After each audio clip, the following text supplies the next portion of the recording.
I'm Dmytro Bogdan. I'm from Ukraine. This is a civil law jurisdiction, and I qualified in 2009. In 2016, I decided to become a solicitor of England and Wales.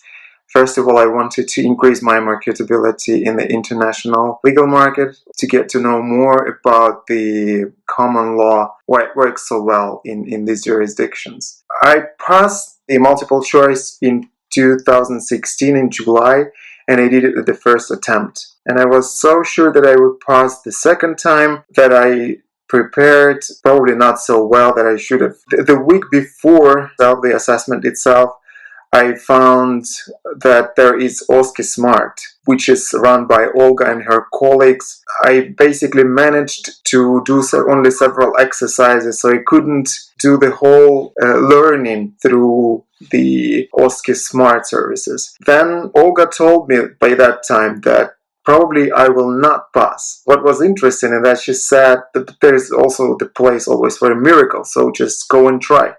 And basically she was right. I did not pass at the first attempt, and that was November 2017. That was really marginal, that the pass mark was 62% and I had like 59 something percent.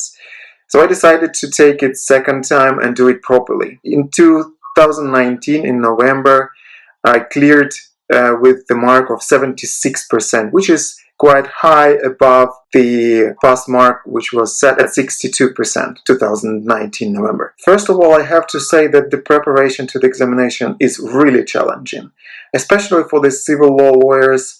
We do not understand these concepts so deeply as people from the other jurisdictions, which are common law. And the examination is, of course, perceived to be 50% of the knowledge of law, and 50% is assessed on skills. However, I would say if you don't have skills sufficient, then you will not be able to show your knowledge as well. So OSCE assessment is all about the skills. It's concentrated on skills. It's all about skills. And as you understand, the skills is opposed to knowledge. Of course, you can read like thousands of books, but it doesn't mean that you will be skilled enough in order to pass this very difficult examination. One of the best ways to do this is to practice and practice and practice.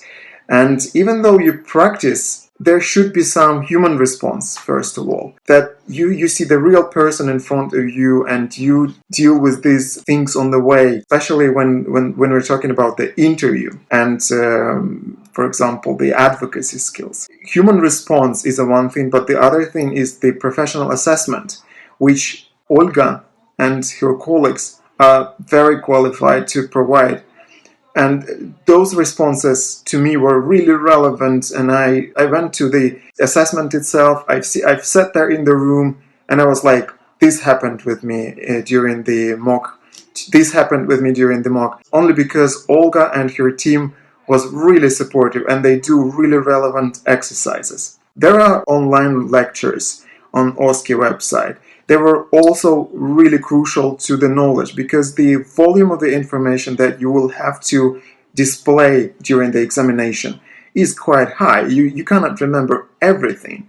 However, Olga gives really relevant overview of the topics which are really, you are comfortable to see whatever and just watch it as a movie, not only reading. What also is good is the study groups that Olga organized. You can share your experience, you can see how experienced you are in comparison to the other people, you can see how skilled you are, and you see the room for improvement in comparison.